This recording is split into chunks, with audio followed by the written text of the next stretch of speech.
இலங்கையின் தென்கிழக்கு பகுதியில் ஆழ்ந்த காற்றழுத்த தாழ்வு மண்டலமாக இருந்த காற்றழுத்த தாழ்வு மண்டலம் இப்பொழுது புயலாக வலுப்பெற்றுள்ளது.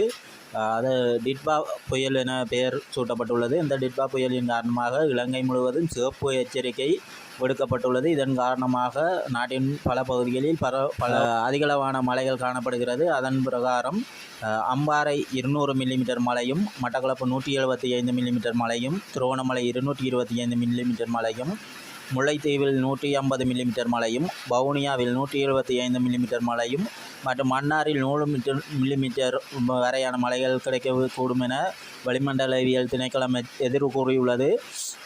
அது மட்டுமல்லாது இலங்கை முழுவதும் சிவப்பு எச்சரிக்கை விடுக்கப்பட்டுள்ளதனால் குறிப்பாக மலையகம் மற்றும் கரையோர பகுதிகள் முழுவதுமாக அதிகளவான மழை கிடைத்த வண்ணம் உள்ளது. இது மட்டுமல்லாது நீர்த்தேக்கங்கள் நிரம்பி வான்கதவுகள் அதிகளவாக திறக்கப்பட்டுள்ளது.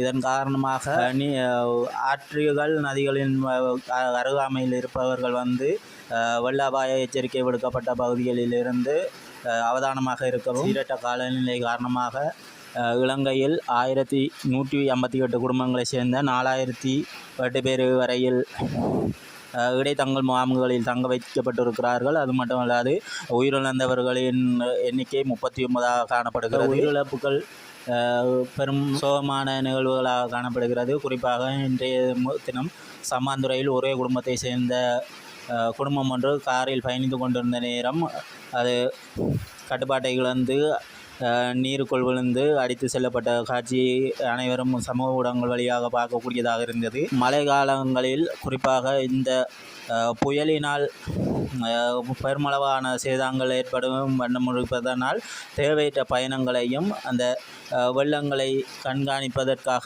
அல்லது வேடிக்கை பார்ப்பதற்காக செல்லுவதையும் குறைத்து கொள்வது நல்லதாக இருக்கும். இதன் காரணமாக உயிராபத்துக்களை குறைத்து கொள்ள முடியும். அனைவரும் சேஃபாக வீடுகளில் இருப்பது நல்லது. இந்த குறித்த தினங்களில் பாதுகாப்பாக இருப்பது மிக முக்கியம். வேடிக்கை பார்க்க சென்று உயிரிழந்தவர்களின் எண்ணிக்கையும் காணப்படுகிறது. அது மட்டுமல்லாது 10 பேர் மட்டும் மாயமாகி உள்ளனர். அவர்களை தேடும் பணிகளும் இடம்பெற்று கொண்டிருக்கிறது. இலங்கை முழுவதும் சிவப்பு எச்சரிக்கை விடுக்கப்பட்டுள்ளது. இந்த புயலானது 30ஆம் தேதி வரை காணப்படும் என்று வானிலை ஆய்வு மையம் குறிப்பிட்டுள்ளது. அதன் பிரகாரம் நாட்டில் முழுமையாக மழை வீழ்ச்சி கிடைக்கும்.